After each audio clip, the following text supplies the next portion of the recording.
시청자와 함께하는 시민데스크. 제도적 허점을 이용한 이른바 신종 주가 조작이 기승입니다. 고수익을 보장한다는 유혹에 피해자가 속출하고 있는데요. 주식시장 혼란의 상황에서 YTN 보도는 어땠는지 시청자 비평 리뷰 Y에서 살펴봅니다. 오늘 에필로그 Y 시간은 김민경 기상재난전문기자와 함께합니다.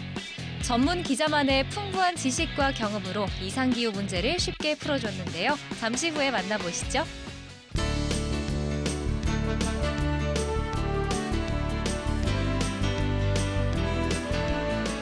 시청자 여러분 안녕하십니까, 김영수입니다. 메타버스 서비스 이프렌드와 함께 남산 서울타워가 색다른 이벤트를 진행합니다. 그래픽 방식이 아닌 실사 이미지를 기반으로 국내외 명소를 선보인다고 합니다. 메타버스인데도 현실감이 상당히 높다고 합니다. 직접 해보시면 아마 흥미로우실 겁니다. 이프렌드 앱을 다운받으신 다음에 남산 서울타워를 배경으로 아바타와 함께 인증하는 이벤트인데요. 자세한 내용은 YTN 또는 남산 서울타워 홈페이지에서 확인해 보시기 바랍니다. 이번 주 시민데스크 시청자 비평 리뷰 Y로 시작합니다.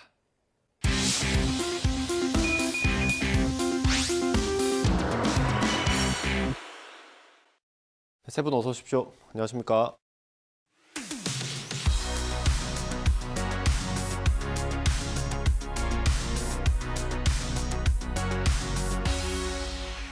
네, 시청자 비평 리뷰 Y 시작하겠습니다. 먼저 김지연 시청자 평가원이 가져오신 오늘의 주제부터 들어보겠습니다. 최근 SG증권발 주가 급락 사태가 미치고 있는 파장이 만만치 않습니다. 오늘 리뷰와이에서는 신종 주가 조작 사건이라고도 불리는 본 사안을 YTN이 어떻게 보도하고 있는지, 또 보도의 방식은 적절했는지 살펴보겠습니다.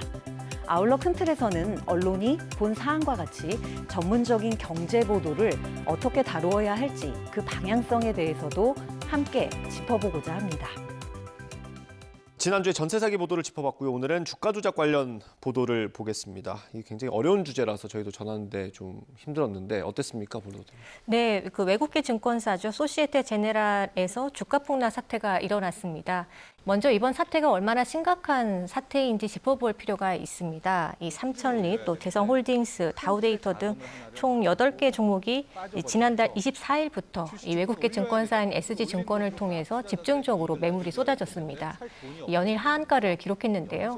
피해 규모가 2조 원대, 또 범죄 수익금 부당이익이 약 2천억 원대라는 이야기가 있습니다. 언론은 피해 규모에 대한 정확한 파악, 또 이 사태의 원인과 책임, 또 대책 논의에 앞장서야겠습니다. YTN 보도는 어땠는지 좀 정리해볼까요? 네, 방금 내용을 들으시면서 어렵다 생각 드신 분들 많으실 겁니다. 최근 벌어진 주가 급락 사태를 이해하기 위해서 주식 관련 일타 강사가 필요하다, 이런 말이 있더라고요. 저도 이번 주제와 관련된 보도들을 분석을 하면서 개인적으로 관련 번역기를 꽤나 돌려야 했는데요. 그렇다 보니 YTN이 시청자 눈높이에 맞는 친절한 해설을 담은 보도를 전하고 있는지가 우선 궁금했습니다. 5월 3일 금감원 주가 폭락 CFD 관련 키움증권 검사 착수 보도를 보면요. 헤드라인으로 CFD에 관한 이야기를 다루고 있는 만큼 CFD가 무엇이고 왜 CFD 관련 금감원의 기존 정책에 구멍이 있다는 비판적 목소리가 나오는 건지 자세한 설명이 기대됐습니다. 그런데 막상 보도 내용을 접하고 보니까 CFD와 관련된 증거금, 반대 매매 등 또 다른 전문 용어가 설명에 등장을 하더라고요. 네. 과연 시청자 눈높이에 맞는 보도일까 의구심이 들었습니다.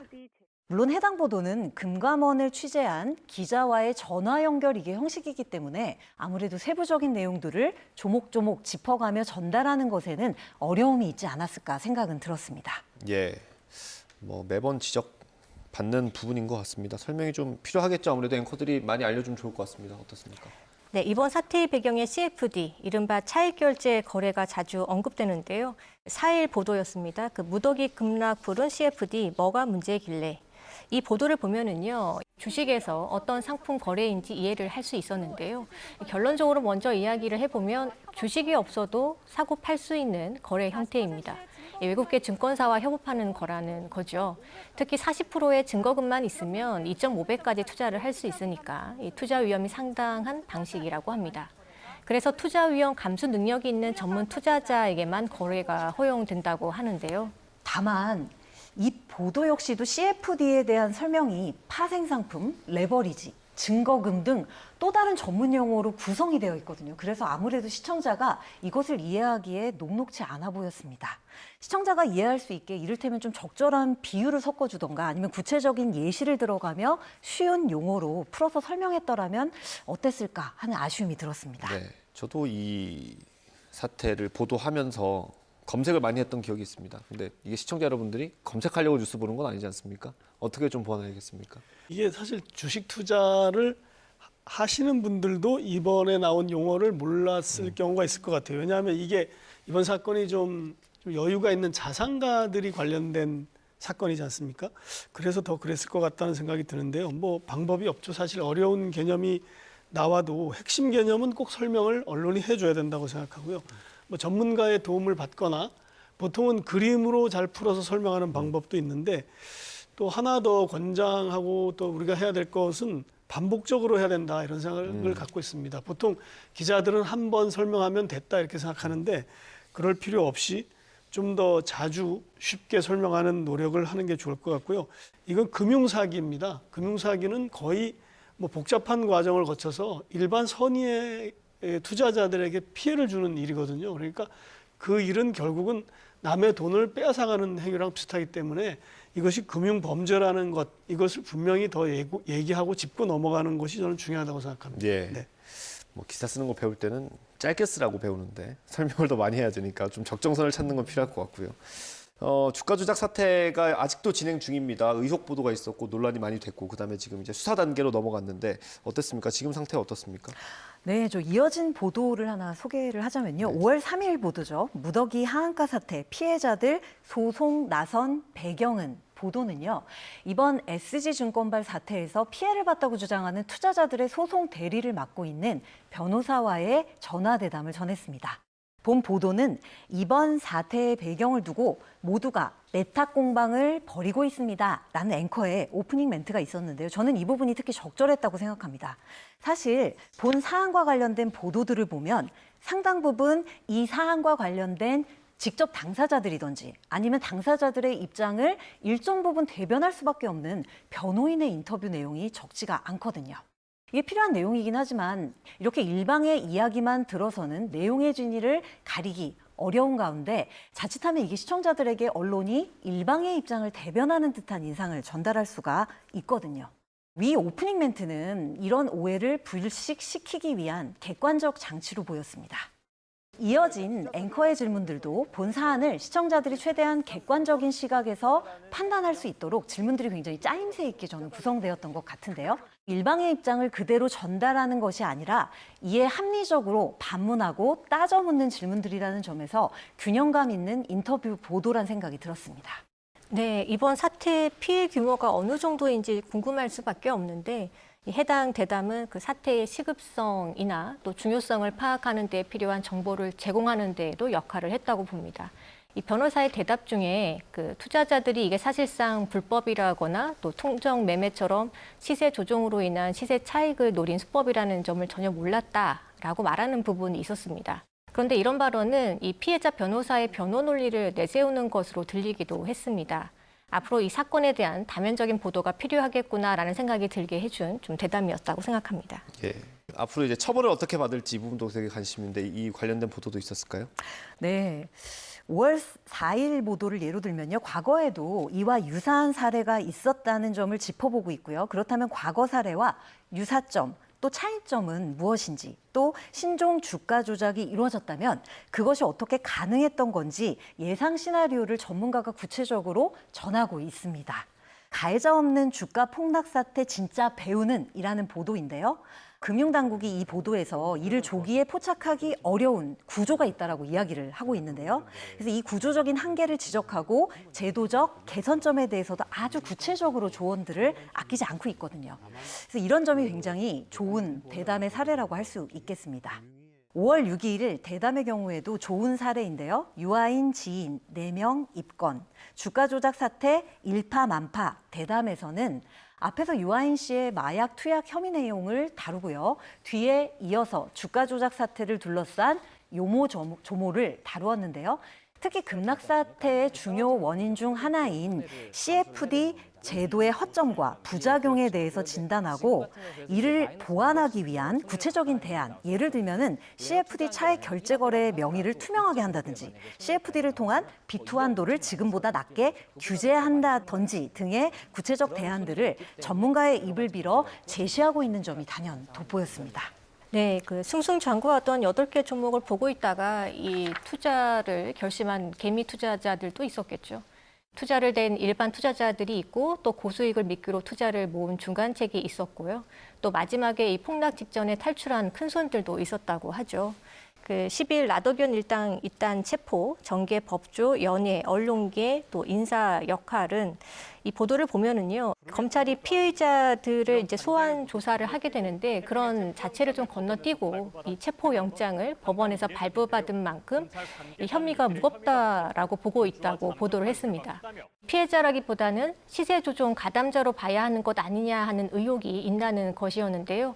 앞으로 이 수사 과정에서 밝혀져야 할 부분인 것 같습니다. YTN이 좀 면밀하게 취재하고 구조적 특성을 이해하기 쉽게 전달하려는 노력을 좀 기울여야 하지 않겠나 합니다. 네, 뭐 검찰 수사가 본격적으로 시작이 되면 또 언론 보도가 쏟아질 수 있는데 앞으로 어떻게 이 소식을 전하면 좋겠습니까? 이번 그 주가 조작 사태가 조 단위의 피해액이 나온 이유를 놓고 그 연예계 또 정재계 인사들의 이름이 자꾸 거론되고 있죠. 그 주가 조작단이라고 부를 정도인데요. 임창정 씨도 관련해서 자주 거론되고 있는 것 같습니다. 4월 28일 보도였습니다. 주가 조작단 운용자금 1조 원 넘었다며 조조 파티, 임창정 부부도 참석. 이 보도를 보니까요. 이 운용자금이 1조 원이 넘을 정도로 규모가 커졌는데 이 임창정 씨와 같은 연예인도 이 자금을 모으는 유인책 역할을 했던 것이 아닌가 하는 의심을 사는 대목입니다. 물론 누구나 아는 또 알려진 연예인이 이런 사건에 연루되어 있다고 하니까 아무래도 관심이 쏠릴 수밖에 없는데요.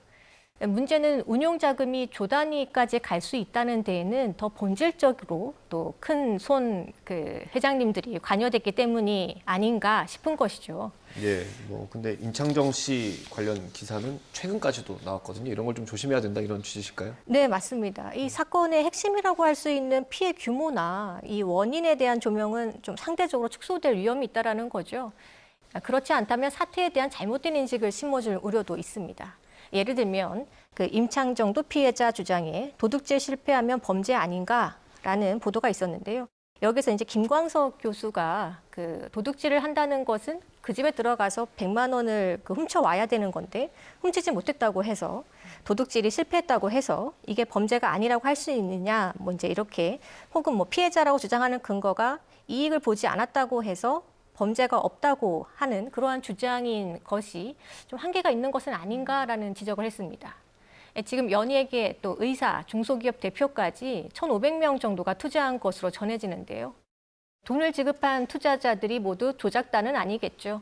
그러니까 지금 피해자라고 주장하시는 분들이 이 순수한 피해자라고 볼 근거가 분명하지 않다는 주장이 있다는 점을 짚어준 내용이었습니다. 공범이냐 혹은 가해자냐 아니냐를 논하는 것이 어쩌면 더 주목해야 할 부분이 아니겠냐고 지적해준 보도여서 좀 인상 깊게 봤습니다. 네, 아시다시피 최근 관계자들의 구속과 소환이 급물살을 타고 있지 않습니까? 물론 인과관계를 따지기는 쉽지 않습니다만 위와 같은 언론의 보도들이 일정 부분 중요한 역할을 담당하고 있겠다고 생각합니다.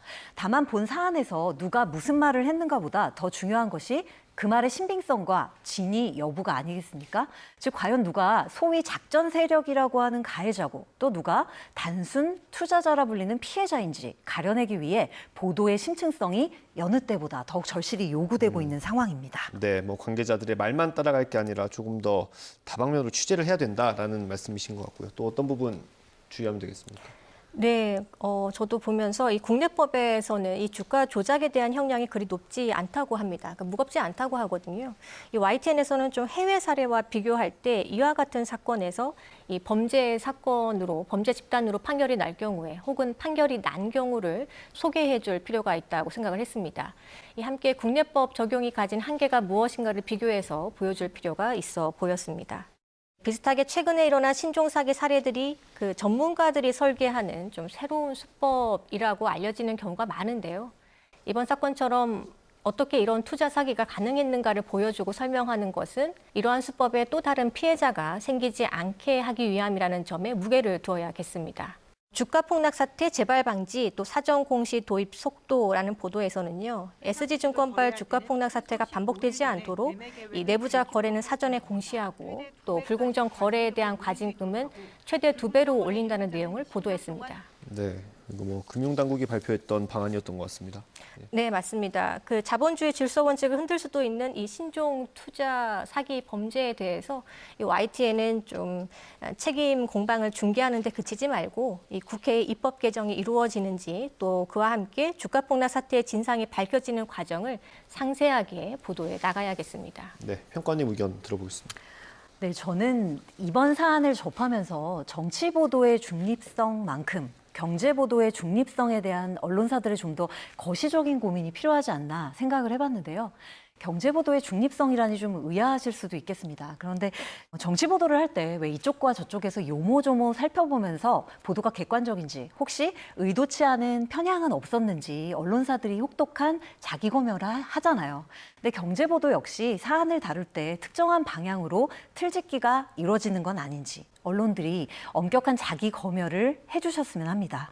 최근에는 주가 급락, 코인 사기 관련 보도들이 이어지고 있는 실정이죠. 아시겠지만 시청자들은 언론이 주로 무엇을 의제로 삼고 그 의제를 어떤 보도 방향에서 전하고 있는가에 굉장히 영향을 많이 받습니다. 그리고 그 영향이 우리 사회에 미치는 영향이 굉장히 큽니다. 그래서 시장의 호재나 악재 그 자체보다 시장의 건전성이라는 측면에서 평소에 득과 실, 명과 암의 양 측면을 늘 균형감 있게 살펴주셨으면 하는 생각입니다. 네, 실장님 말씀까지 듣겠습니다. 네, 두 분 박사님께서 너무 좋은 말씀을 많이 해주셨는데요. 이 주가 조작 사기 같은 게 이제 지능 범죄라고 보통 부르거든요. 그래서 사건 현장도 없고 설명하기도 참 어려운데 그럼에도 불구하고 이걸 일반인들의 관점에서 충분히 설명해 줘야 된다 이런 생각을 하게 됐습니다. 그리고 이제 이 보도를 보니까 저도 가해자와 피해자의 구별조차 어려울 정도로 이게 굉장히 혼란스러운데 그것이 이제 어떻게 보면 지능형 범죄의 특징이라고 볼 수 있는데 언론에서는 이제 섣불리 예단을 하지 말아야 되겠다 이런 생각을 했고요. 특히 이제 뭐 피해자라고 자칭하시는 분들 가운데는 직전까지 돈을 많이 벌었던 사람도 사실 있을 수 있는 거거든요. 그러니까 돈을 벌고 벌지 않고가 피해자의 기준이 아니다라는 지적도 아주 깊이 새겨야 될 것 같습니다. 그러니까 법을 누가 어겼느냐의 문제가 되겠죠. 그다음에 정치 보도처럼 경제 보도를 중립적으로 해달라는 주문도 굉장히 적절한 것 같습니다. 중립적일 뿐만 아니라 뭐 객관적이고 독립적으로 해야 된다라는 생각을 하게 됐는데 특히 최근에 이제 정치인의 코인 투자가 문제가 되고 있지 않습니까? 정치적인 시각보다는 어떤 유권자의 관점에서 이걸 어떻게 바라다 봐야 되느냐 하는 점을 중심을 잡고 균형 잡힌 보도를 하는 게 좋겠다 이런 생각을 하게 됐습니다. 요점은 일반적으로 금융 질서를 믿고 투자한 일반인의 관점에서 이것들을 보는 게 중요하다라는 생각을 다시 한번 하게 됐습니다. 네. 알겠습니다. 오늘 리뷰와의 내용 정리 한번 해보겠습니다. 이것만은 꼭 시간입니다. 평가원님부터 들어보겠습니다. 네, 금융 소비자의 주권 수호, YTN이 든든한 조력자 되길. 신종 코인, 가상화폐, 각종 금융 파생 상품 등 금융 관련 신조어들의 홍수를 보면요. 요즘 우리는 금융을 제대로 알지 못한 채 금융 소비자로 살아가는 시대를 맞이하고 있는 것 같습니다. 이런 때일수록 금융 소비자로서 주권을 지키는 일은 정말 요원해 보입니다.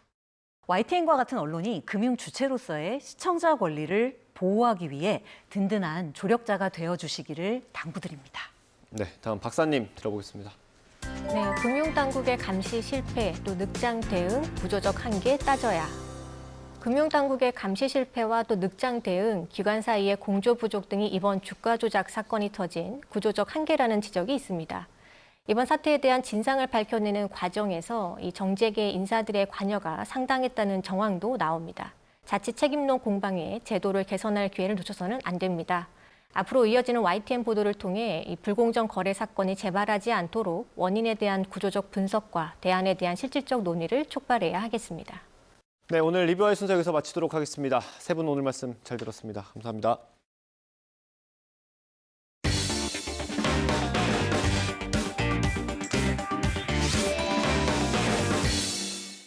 YTN은 재난재해 피해를 막기 위해서 실시간 상황을 포함해 다양한 정보를 전하고 있습니다. 오늘 에필로그 Y는 환경 분야 기자가 전하는 필수 정보로 준비해봤습니다. 김민경 기상재난 전문 기자와 함께한 유익한 시간, 지금 바로 만나보시죠. 1년 12달, 사계절 내내 빼놓을 수 없는 뉴스, 바로 날씨 뉴스죠. 실생활 날씨뿐 아니라 재난재해 뉴스는 생명과 직결된 아주 중요한 부분인데요. 중요한 만큼 더 깊이 있게 전달해드리기 위해 YTN은 전문 기자가 그 역할을 해내고 있습니다. YTN 김민경입니다. 오늘 에필로그 Y 시간, 문화생활과학부 김민경 기상재난 전문 기자와 함께합니다. 네, 어서 오세요. 안녕하세요. 반갑습니다. 최근에 이상기후가 잦아지면서 기상재난 전문 기자가 정말 역할이 중요해지고 있다는 생각이 듭니다. 근데 우리 시청자분들께서 좀 생소하실 수도 있을 것 같아요. 기상 전문 재난 기자는 어떤 일을 하는 건지 먼저 얘기해 주시죠. 기상재난 전문 기자는 의학 전문 기자나 법률 전문 기자들처럼 이런 좀 전문적인 분야를 집중적으로 취재하는 기자인데요. 저희는 이제 하늘에서 일어나는 모든 기상 현상들, 비나 바람, 태풍, 폭염 이런 거를 집중적으로 다루고 있고요. 그리고 요즘에는 지진이나 산불, 미세먼지 같은 자연 재난까지도 저희가 맡아서 취재하고 있습니다. 그러면 일반 저희 기자들이랑 전문 기자는 어떤 차이가 있는 건가요? 아무래도 저희는 좀 전문적으로 한 분야만 취재를 하다 보니까 어떤 현상이 발생했을 때 원인에 좀 집중해서 그걸 분석하고 하다 보니까 좀 더 보다 더 심층적인 취재를 할 수 있는 게 좀 차별점인 것 같습니다. 근데 요새 그 이상기후를 좀 얘기를 안 할 수가 없는 게 이번에 봄꽃도 굉장히 빨리 폈었잖아요. 그리고 갑자기 여름처럼 더워지는 날씨도 있었고 이렇게 좀 이상기후가 잦아진 이유가 있는 건가요? 일단 올 봄에 낮 기온이 25도까지 웃돌면서 고온 현상이 발생했었는데요. 보통 25도라고 하면 저희가 초여름 날씨라고 이제 얘기를 하는데 이게 3월 초에 나타나서 굉장히 빨리 나타나는 편이었고요. 특히 올해 벚꽃 같은 경우에도 예년에 비해서 한 2주 정도 빨리 개화를 한 거예요.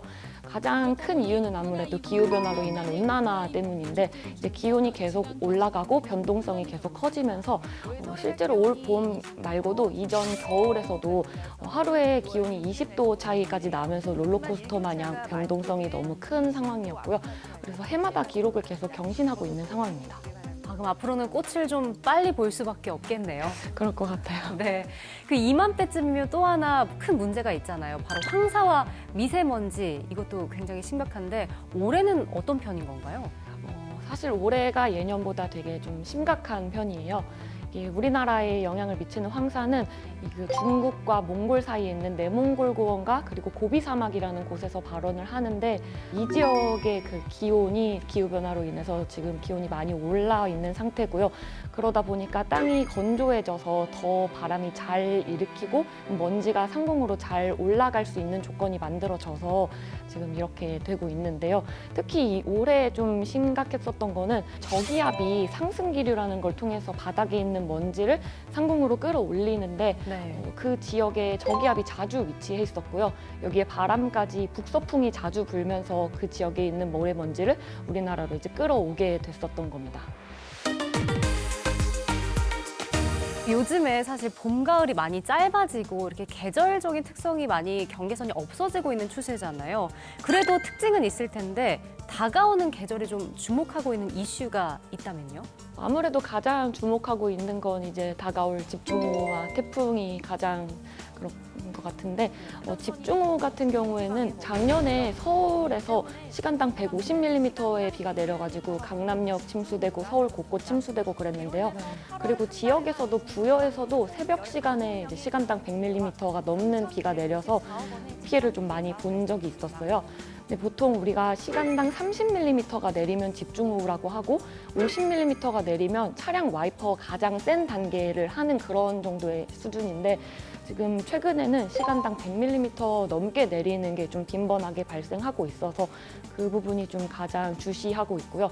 그리고 태풍 같은 경우에도 이제 작년에 흰남노가 있긴 했지만 보통 이제 태풍을 보면 2년에 한 번씩 우리나라에 영향을 좀 작게 주고 피해도 되게 컸었는데 작년이 조금은 주춤했던 상황이라서 올해 아무래도 조금 셀 것 같아서 좀 준비를 많이 하고 있습니다. 그러면 올 여름 기상 전망 같은 경우는 언제쯤에 저희가 알 수 있을까요?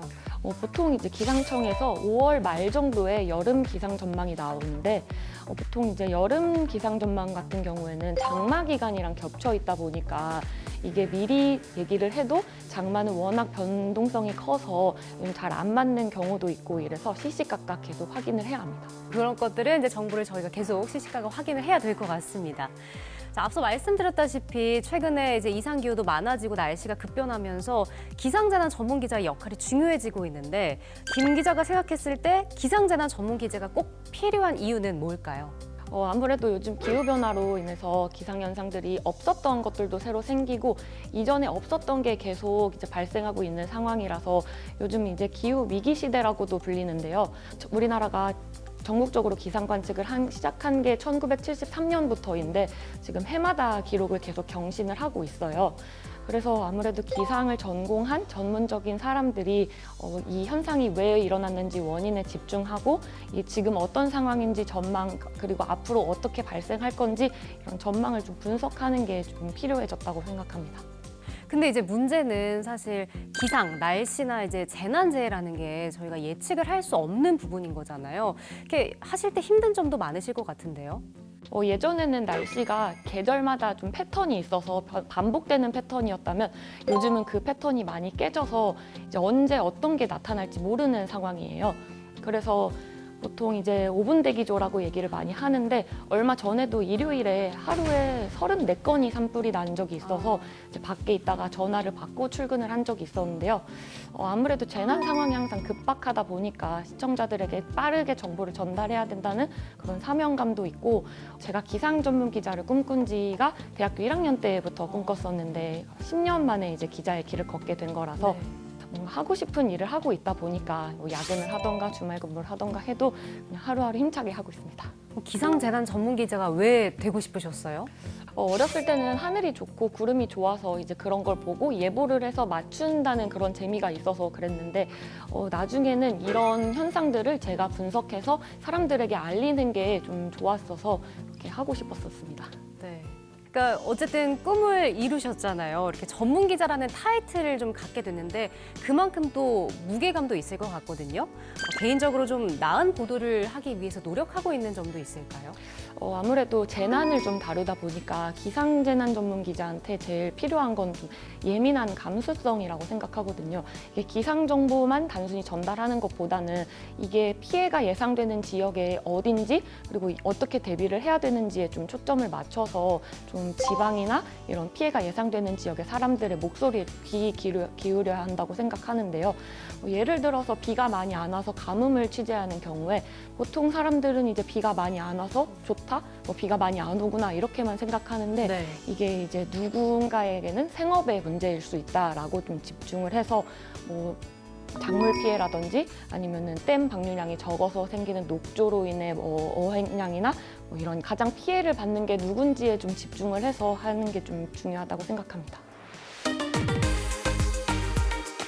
사실 이 날씨와 재난재해라는 게 시청자분들한테 정말 엄청난 영향을 주는 분야잖아요. 기상재난 보도를 볼 때 혹시 시청자분들께 당부하고 싶은 점도 있을까요?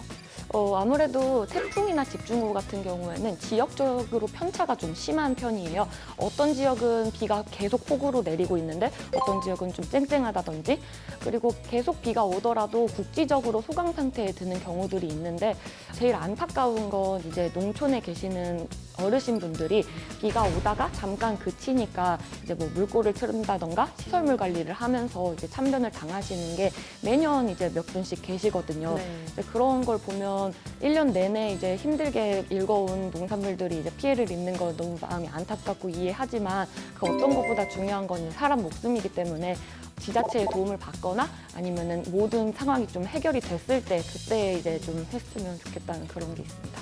안전을 좀 최우선으로 생각을 해야겠네요. 전문 영역을 다루는 전문 기자다 보니까 이 뉴스 보도에 대한 욕심도 있으실 것 같은데 앞으로 기상재난 전문 기자로서 어떤 보도를 하고 싶으신가요? 두 가지가 있는 것 같아요. 첫 번째는 예보를 통한 예고. 기상현상이 발생했을 때 원인이 뭔지를 분석해서 앞으로 이런 게 발생할 것 같다 예보를 해서 이제 피해가 예상되는 지역의 시청자들에게 좀 선제적으로 예고를 할 수 있는 그런 보도를 하고 싶고요. 두 번째는 이런 현상들이 발생했을 때 정책적으로 재현을 할 수 있는 그런 보도를 하고 싶어요. 어떤 현상이 발생했을 때 이게 계속 안 좋은 상황이 반복되고 있다.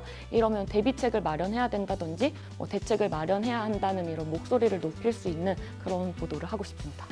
네, 앞으로도 변화무쌍한 날씨, 또 혹시 모를 재난재해 때 우리 YTN 시청자분들에게 도움을 드릴 수 있도록 영양가 있는 보도 많이 전해주시기 바랍니다. 오늘 함께해 주셔서 고맙습니다. 감사합니다. 시민데스크는 시청자 목소리로 YTN을 더 깊이 되돌아봅니다. 방송에 대한 여러 의견들 SNS와 홈페이지, 전화로 남겨주시고요. 저희는 다음 주에 다양한 시청자 의견으로 돌아오겠습니다. 시청해주신 여러분 고맙습니다.